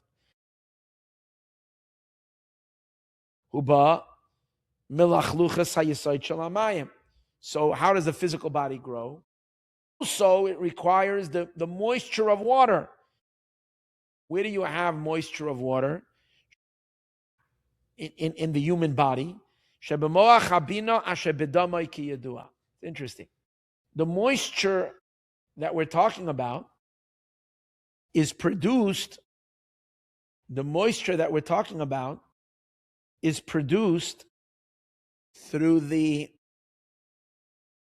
is coming to the body in the blood. The blood has water inside of it. And the blood is what moisturizes the limbs and allows the growth to happen. The growing in the human being is from the water element. Now, blood is associated with bina. the red element, because Bina is on the left side. Chachma is on the water itself is from Chachma, but its diffusion into the body is through the blood. And that's the meaning of the Hei Chasadim. How does Bina get Chesed? She picks it up from Chachma. Chachma gives the Chesed into Bina. But then Bina has the Hei Chasadim and expands it into the spheres. Which makes the limbs grow ma'at ma'at, little by little, in the duration of this time. As it is known in the books of science. The Alter Rebbe is referencing the scientific books that were in his days. However, we cannot say you cannot say that the midos are born from the water. Your emotions are not created. Your essential emotions are not created by the water in your blood. Rather, the water only, as we spoke earlier in terms of a physical tree, the watery element over here allows for the expansion to happen. This yesod only causes the growth of the limb. Then on their own, it grows and it expands the emotions. The same like fruits grow on a tree, only after the tree became watered with water. A tree can be like parched and dry and almost dying, and then it gets a good shower and the tree wakes up. A good rain soaks the earth and the trees wake up and they start growing. Then is enough to those who understand. So it will be understood for those who understand above. In the supernal man of the world, the divine man of the world of Atzilus, of the world of emanation. Which are the 6 directions of the Ze'er Anpin, the 6 emotions. They grow in a broad way and an expansion from the expansion of the Mochin, coming from the Bina, ki yadua, as it is known, it's the 5 powers of chesed, of kindness, that flow from Bina through the blood of Bina. What kind of blood over here? Obviously, it's not physical, which flows throughout all the limbs of the 6 attributes of emotions of above, and it causes a great expansion in those attributes. For example, that God's kindness should become enormously great, that the kindness should flow in a much more expansive way to the world. It doesn't mean it doesn't mean that the 5 powers are what create the expansion of the emotions of Atzilus. They're the kindness that allows for, that creates the environment to the growth of these vessels of the emotions that are compared to limbs. And then then this growth of the lights of the Ze'er Anpin comes on its own, but they need water to create that. They need the kindness there to create that, to facilitate that growth. And that's why the Zohar says, 5 of them are present in the tree. Dafka, in the tree is a tree without the 5. The 5 is the moisture. Man, the man over here is the supernal man. Just like in the physical human being, there is a moisture of water that's in the person's brain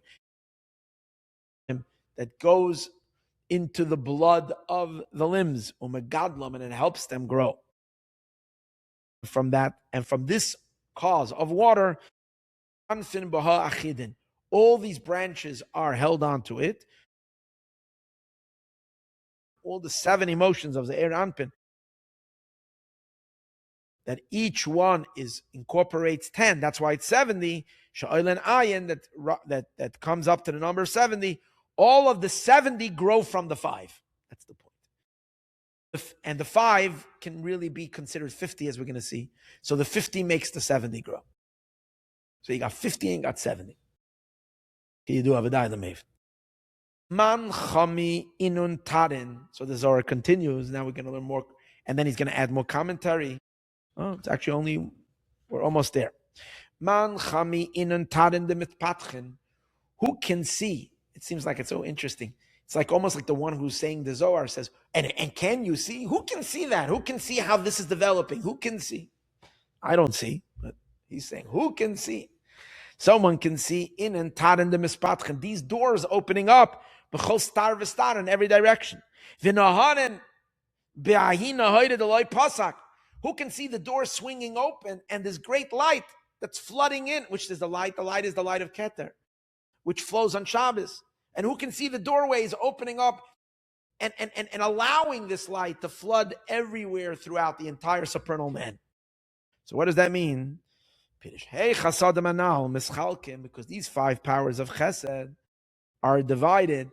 So it seems like what Shabbos does is it super enhances the 5 chasadim. Because really the real energy of growth of everything, the real power of it is this moisture. But there is the weekday water.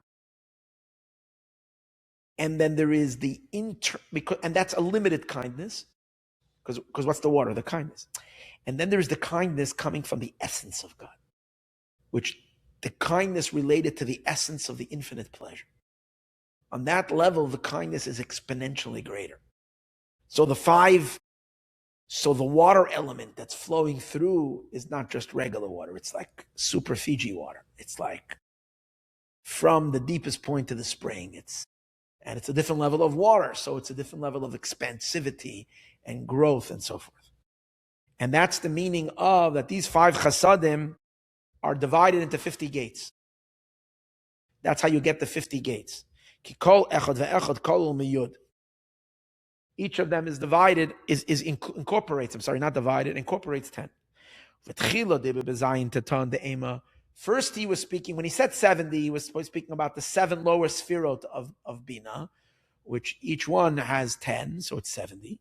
That's the difference between the 70 and the 50 is the 70 is the tree itself. That's the structure of the tree. It's based on 7 emotions. But then the expansion energy and the flow of life that flows in them, that's the 5 powers of chesed, which then is really 50. That's the gates that allow higher light and higher soul infusion to come into it. They're called the 70 branches of the tree that become enclosed in the Zeir Anpin. And now we're speaking about Benun Shari Bina, the 50 gates of Bina, Shemeirin B'chol Mida or Mida Shebezah, that illuminate in every emotion of the Zeir Anpin to bring them expansion. In every direction. And this is what we say. This is what we say. Gates open up.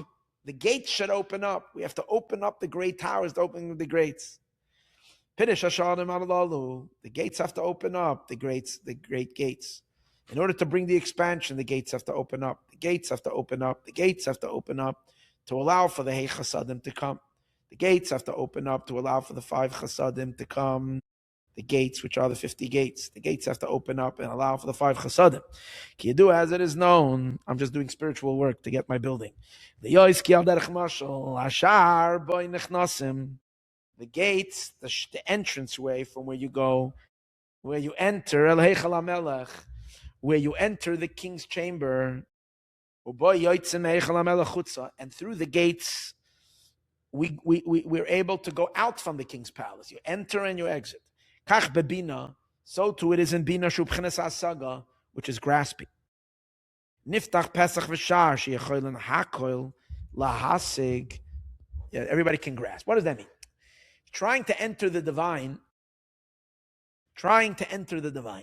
Where do you go? So to enter, you have to meditate. You have to learn something. You have to have some knowledge. So the bina opens up gates. Through learning and studying and getting a mind expand, you open up. Now, eventually, the point over here is to move to a place that's beyond grasp and beyond understanding. No, just to move into a place of deep experience that's higher than any grasp. But the entrance to get into that is through Bina.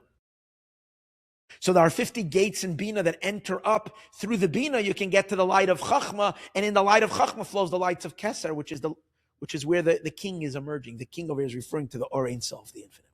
But it's through these gates. Everybody can go through this petach, this entranceway.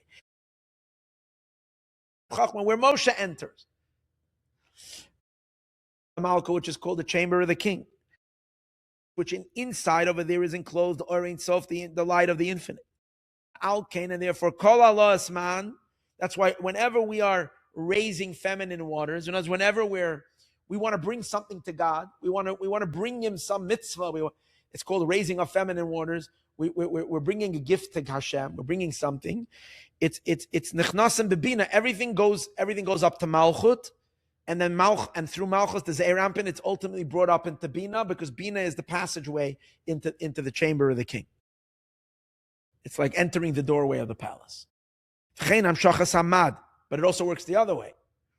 The masculine waters, which means God's reciprocation to channel His light to us, is also going through Bina.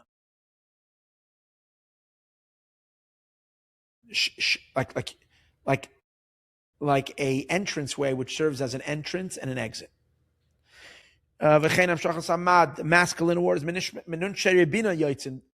exit through the 50 gates of Bina. Just say, why not Chachma? Because Chachma is too sublime to find it.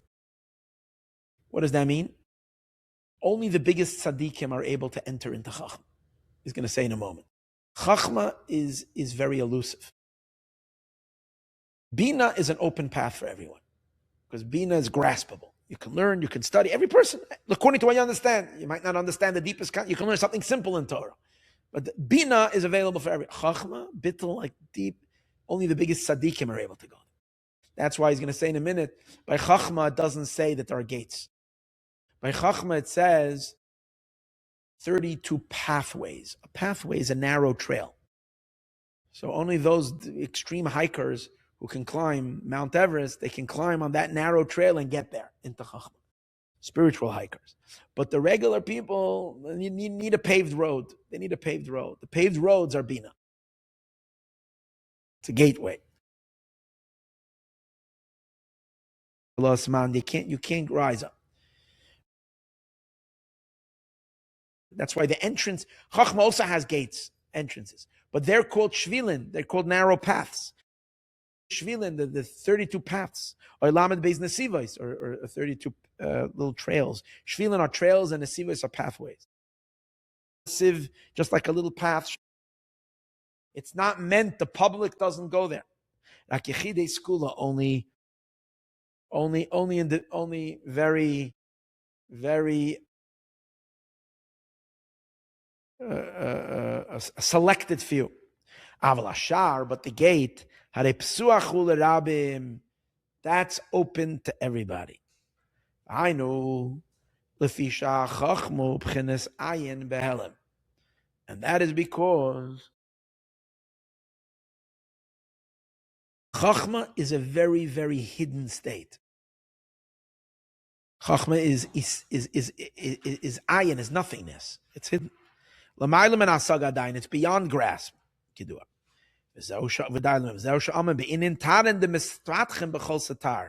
And that's why it says in these doorways that are open in every direction, and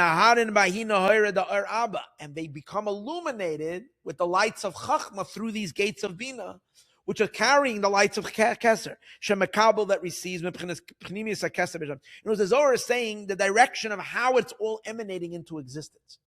It's coming through the gates of Bina that allow this, which is the 50 gates, which are the 5 Chasadim, which allow for this expansion light of Bina to come down. And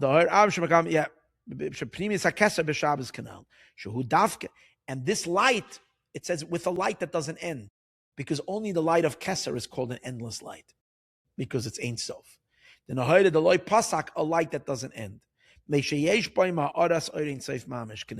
So which because it has a radiance of the Or Ein Sof, which means that even though you don't feel Shabbos the rest of the week, it can't. Every Shabbos you get can never be extinguished. It's there. It's just that we are not privy to experience our own Shabbos that's locked in our soul. Every Shabbos, it's new light comes in, and whatever we've absorbed is there forever. You absorb it in your cells, and it's a light that is a non-ending light. And therefore, the Zohar concludes, Koil Keruza Nafik, an announcement goes out in the upper worlds. Wake up, the holy ones. Wake up, come to the party. Wake up, don't be sleeping. Wake up. There's a call that calls out. Every Shabbos, there's an announcement that's meant. Wake up the supernal holy ones. He explains, what does that mean? Who are the supernal holy ones? Those are the neshamas of the world of Atzilus. Pidish neshamas el yoinois ta Atzilus. These are the highest souls, the souls of Atzilus, of emanation. These are souls that have not yet entered into bodies. Not only didn't they enter into physical bodies, they didn't even enter into the more spiritual bodies of Bria, Yetzira, and Asiya. Bria, Yetzira, like the upper. For sure not down here, but they're very abstract souls. They're called the holy ones. They didn't come into bodies in Bria, Yetzira, and Asiya. And then there's another announcement. I'm sorry, it's not the other. It's the same announcement, but it says, wake up, you holy ones. Supernal holy ones. And then it says, V'is'aru, and wake up, Am Kadisha, holy nation. That's referring to the souls that are in bodies. Neshamis sheshoichnin, the souls that are yet dwelling, begufin, in bodies, whether a physical body or a spiritual body, but yet a body. Bibiyah, in the three worlds of Bria, Tzir, and Asir. Where should you wake up? Lekadmus marechem, to go greet your master. Lekadmus, to come greet your master. What does that mean? To receive Ziva Elyon, the supernal light, the Atzmus Or Ein Sof, of the essence of the Or Ein Sof. The Keser, that is crowned with Keter, B'hayoyma, on this day, and that's why it's called, go greet your master. Wake up, the Zohar continues. Wake up to the great joy, to the perfect joy. Be present at the three joyous occasions of the three fathers, because this is manifesting in 3 meals. So make sure to be present at these meals. Is damnin lekadmus mehemnasa. Be present towards mehemnasa, the chedva, the chol chedvasa, to the faith of the joy of all joys. Pidish, as he explains, what does that mean? The dafka begimel madreges anal. It's precisely in these 3 levels, begimel asudais, in these 3 meals, in order to get the full package of the joy, from the essence of the simple pleasure, that's called the joy of all joys, the root of all pleasure, like we said earlier. Rabbi Yehuda. So, in other words, don't sleep through the entire Shabbos. Be awake, be present, be there. This is the joy that's flowing. Now we learn the last passage and the last bit of explanation. Rabbi Yehuda. So Rabbi Yehuda says, Vadai ksiv. Definitely it says so. And Rabbi Yehuda brings 3 verses that he was inspired to say that, yeah, definitely it's so. That these 3 verses certify what was just said. It says, Zocheres Yom HaShabbos lekatshei. Remember the day of Shabbos to make it holy. That's 1 verse. He's going to bring 3 verses that imply holiness. Remember the day of Shabbos, and holy means that which is removed, that which is above and hidden. So it says, remember the day of Shabbos to make it holy. Uksiv, it says, Kedoshim tiyu, you be holy. Ki kadosh ani Hashem, because I am holy. That's in Leviticus, in the opening of a Torah portion called Kedoshim. You be holy because I am holy. Then it says, the 3rd verse, Rasal Shabbos oineg, you should call to Shabbos a pleasure. Hashem, to the holiness, to the Holy One of God, mechubad, who is honored. So again, l'kdosh Hashem, to the Holy of God. He's going to explain soon in the piece. These 3 verses, each one is corresponding to another meal, as we'll see. Tana, we learned, on this day, Kol nishmasen de tzadikaya misadnin, all the souls of the righteous ones, misadnin, become delighted, betafnuka, with delights, mahu anuga da'atik yoimin, from that pleasure of the Ancient of Days. Steam the kol steam, that which is hidden from all hidden. The ruche chada da'atik yoimin, and a wind, or a spirit, one spirit from the Ancient of Days, mispashta bekula almin, expands into all worlds, similar to the wind that was blowing the night of the splitting of the sea, like the ruach kadam. This great wind of atik yomin fills all of existence. V'salka v'nachsa, it rises and it descends. It rises and it descends, up and down. And it expands to all the children of holiness. And then they can rest with a perfect resting. And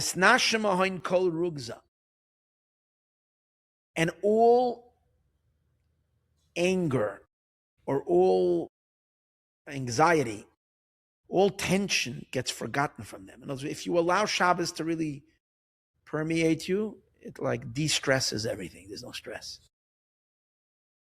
There's no stress. And this is what it says, on the day that God has hiniach lecha, Hashem has exempted you, me'itzvech, from your sadness, umirugzech, and from your wrath, from your anger. So, because of this, Shabbos equals the entire Torah. B'chol de noter Shabbata, and anybody that keeps Shabbos, ke'ilu noter araisa kula, as if you kept the entire Torah. Dechsiv ashrei enosh yaseh zois. Fortune is the person that does this. Shomer Shabbos mechalaloi. If you observe Shabbos from desecrating it, shomer yadoi, and you guard your hand ma'asois kol ra, from doing any negative. Ishtame demand noter Shabbos. So here it implies that anybody that keeps Shabbos, keman noter araisa kula. It's as if you kept the entire Torah at kan. This is the end of the passage of the Zohar. And now he's going to give a little commentary on this last passage. So Pirish, what does it mean? Rabbi Yehuda mefarish legimel Seudas anal. Rabbi Yehuda explains these 3 meals. Begimel psukim alalu, in these 3 verses. Tchila b'Shabbos. He starts with the first verse, which is really implying, interesting, the second Shabbos meal. The first verse is the second Shabbos meal. I think the reason he starts with the second Shabbos meal is really because the essence of Shabbos is the second meal, the day meal, the first meal of the day. That's the second Shabbos meal. Because that's the essence of Shabbos. That's the Atika Kadisha. That's the essence of the pleasure. Friday night is a little ray of this pleasure that's shining out, and Malchus is rising up to receive the ray of that pleasure. Shabbos by Mincha, the pleasure of Atika Kadisha projects outwards, but the essence is the Shabbos day meal. So Tchila b'Shabbos diyayim, the Chsiv Bey, it says by it, Zachar es Yom HaShabbos, remember the day of Shabbos. I don't know where he has the word Hazeh. It's interesting. It doesn't say Hazeh. It says Zachar es Yom. I don't know where the word Hazeh comes. Katshoy, to make it holy. Pirish lekatshoy, the meaning to make it holy.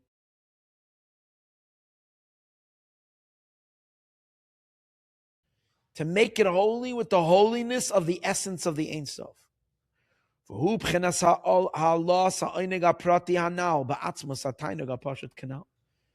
That means that the individual, because what does it mean? Remember the day of it means make Shabbos holy. Because what Shabbos? Shabbos is the resting from what you did during the week. Mystically, if Shabbos is the resting from what you did during the week, Shabbos is really the pleasure of the labor. You have a project, like we discussed in the beginning of the class. You completed the project. You're resting from it. That's the Shabbos. Now what we're saying is take that Shabbos, take that resting with that pleasure that's in it, and make it holy, which means bring it up to the essence of all pleasure. Take the particular pleasure and touch base with it to the pleasure of all pleasures. Bring it into the source from where all pleasure comes from, much higher than the pleasure of the project. That means making Shabbos holy. Now this also includes when you're making your Shabbos, when you're taking the pleasure on Shabbos morning, and you're taking the pleasure up to the quintessential pleasure, you're also towing in Friday night into that as well. Friday night, you don't have that pleasure of pleasures. You only have the pleasure. So now you're bringing that up as long, which means the Malchut, which is the main party of Friday night, the feminine Shabbos, gets pulled along with the masculine Shabbos all the way up to the essence. And that's the second verse that he brings. You should be holy, ki kadesh ani, because I am holy. Now Malchus is called ani. So when it says I am holy, it's referring to Malchut, the Shekhinah. So and it says be holy because I am holy. That's the holiness of Malchut. And we're saying that Malchus as well should become holy with the holiness of the essence. Yisroel, which is the ensemble of all souls. Then Nemar, that's why he brings the second pasuk, which is the Malchus of Atzilus. And afterwards, the third verse, Koidel Beis B'chenes Alalu, he includes both these levels, B'chenes Yerida V'Amshacha, is now being redirected back into the creation. You're touching base with the essence in an experience of withdrawal. And then, boom, powerful projection of that essence back outward. And that's the last thing, which says, Vikarasa l'Shabbos oneg. Call to Shabbos pleasure. That means you're calling out, instead of rising into the pleasure, you're calling the pleasure out to fill and to saturate the entire supernal man above. That's the third meal. Fill all the way down to the every limb and every limb of limb, the 70, so we discussed, and all the elements of Torah, all the mitzvot of the Torah, everything becomes filled with this pleasure. This is what it says. You should call to Shabbos oineg, a pleasure. Every time you're calling means it's not elevating. You're calling down. You're calling someone to come to you. This is a drawing and an enclosement. The Or Ein Sof becomes enclosed. Bize'er anpin, in the small man, which means small face. Gimel, that's in the third meal. This is what it's called. L'kdosh Havaya, to the holiness of Havaya, mechubad, who is now honored. What does that mean? Havaya, that's the Ze'er Anpin. Kadosh Havaya means you bring holiness into Havaya.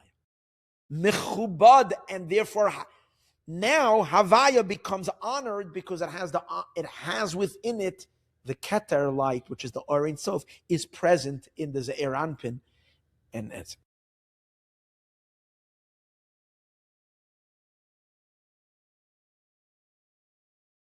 Or Ein Sof, the Or Ein Sof becomes enclosed, which is enclosed the Nitkanis Kaliyah, as we said earlier. V'dai Maven is enough to those who understand.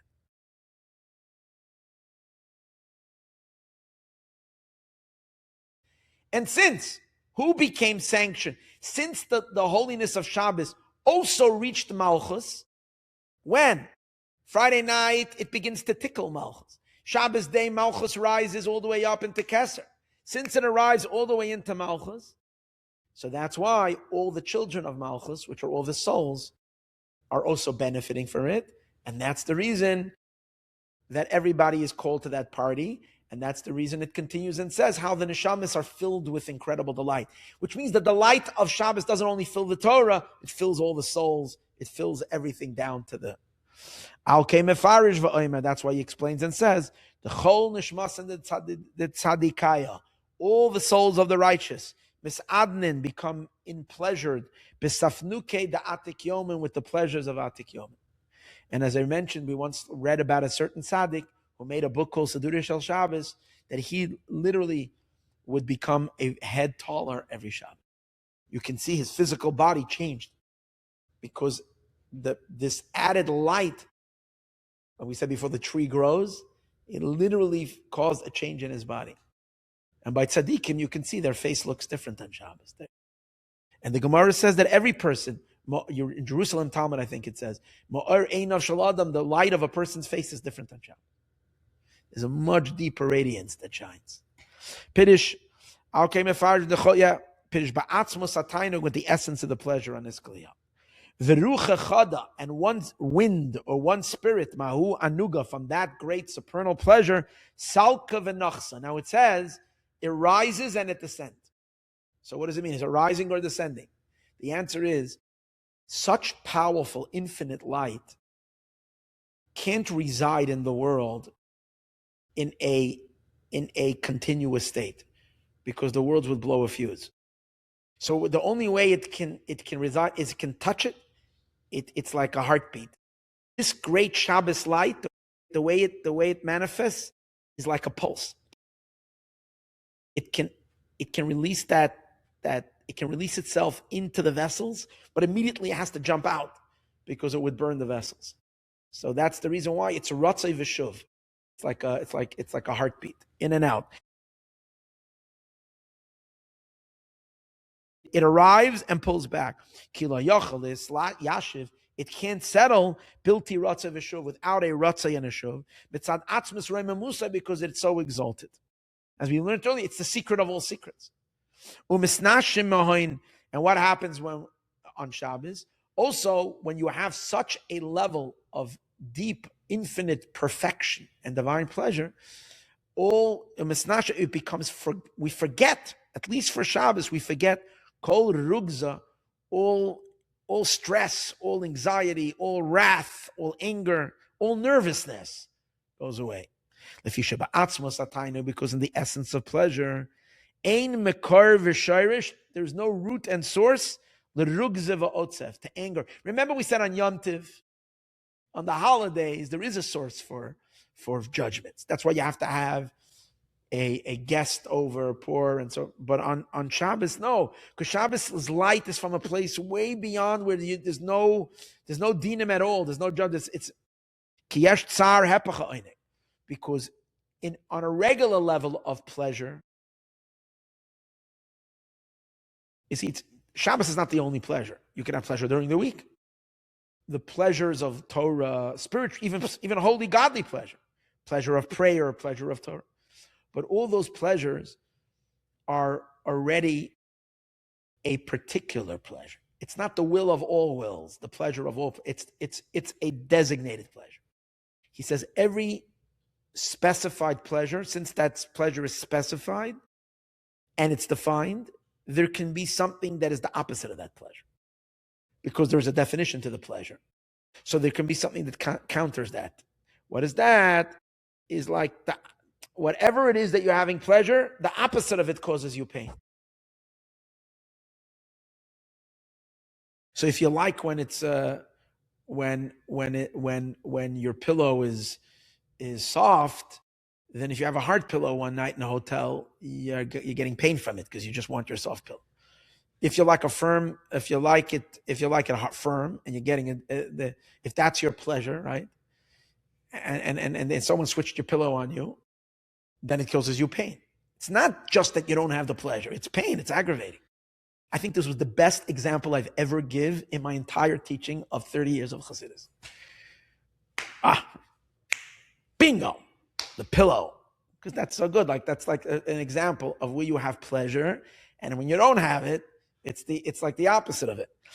So, and that's why it says oneg, which is the word for pleasure. If you rearrange the letters, you get the word nega, which nega is an affliction. So it's so interesting. The more pleasures a person gets used to, the more affliction you have. The more perfect your coffee needs to be, because you got used to the most expensive and best roasted yesterday coffee beans that you yourself grinded. So anywhere you buy a coffee, you're miserable because it's not the coffee that you're used to, right? So the more, the point over here is, the more there is a specified pleasure, the more discomfort you have. People think that the wealthy people that fly first class, they're always like comfortable. They can have the most misery. Why? Because when they're flying on a plane, if they didn't land the first class, they're dying. But a person who never flies first class, okay. So he sits there, he doesn't have those miserable, he doesn't have the pleasure, but he doesn't have that misery either. It always works that way. So every pleasure carries a counter pleasure. But that's only when the pleasure became designated to something. And that's why a person has anger and rugza and wrath, because it's the opposite of the pleasure. But on Shabbos, is the level of pleasure that opens up is a level of pleasure that's the predefined pleasure. There is nothing opposing that. There's no opposite of that. That can be present or not be present, but it's not like there's something to contradict it, because it doesn't have any definition. It's life itself. It's beyond definition. But not in the essence of pleasure. Explained elsewhere.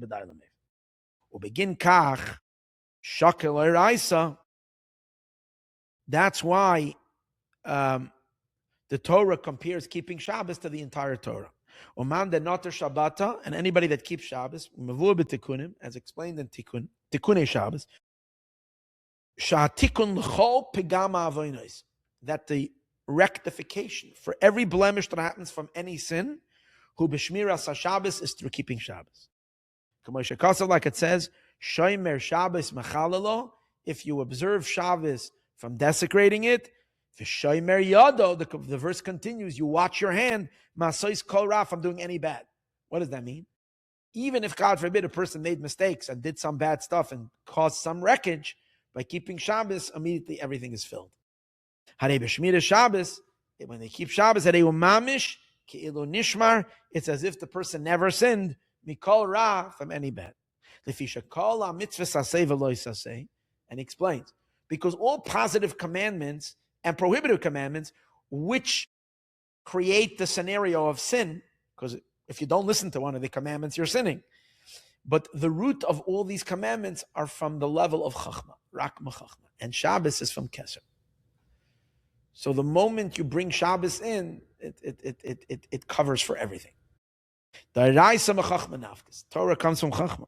V'Chachma nimshach min ha-Keser, and Chachma comes from Keser. And Keser, Aval b'shmira Shabbos shemagiyah b'b'chinas atzmus ha'orein. The keeping of Shabbos that touches on the essence of the Orein side. Shu b'chinas, not just Keser. Shabbos is pnimius ha-Keser, the innermost of the crown. Memela nismala kol chisaron. This fills every lacking upagam shebe-Keser, and every deficiency in Keser. Mitzad avoinus, because the regular sins cause a blemish in Keter, but which Keter? The individual Keter, which is the pleasure of, like we said earlier, God wants his coffee like this. If you're not doing the mitzvah right, you're giving him a lousy coffee, he's not happy. So that's the opposite. So it's the opposite of, but that's when it's already the pleasure is defined. That's a regular Keter. This is the Keter of Keser. Over there, there's nothing to oppose it. Similar to the 13 attributes of mercy, are from a very deep place. And therefore, mandam noter Shabbos, anybody that keeps Shabbos, and not that I cool as if you kept the entire Torah. Because included in this high, deeper level of Shabbos, which is the innermost of Keser, is included all the lower Kesers. Every pleasure is included in this. It's like if you can only tap the pleasure of pleasures, it includes every possible pleasure, which the mitzvahs are God's pleasure, but the mitzvahs are his specific pleasure. And Shabbos is his pleasure of all pleasures, the essence of the pleasure. The Da'ila Maven, and is enough to those who understand. And maybe just by learning this, it's like we keep the whole Shabbos. May it be that way. With this Mazel Tov, it fits that this is the 7th class. Shabbos is the number 7. 7 classes that we learned on Shabbos meals unplugged. May God unplug for us the day which is going to be forever Shabbos. Bezrat Hashem.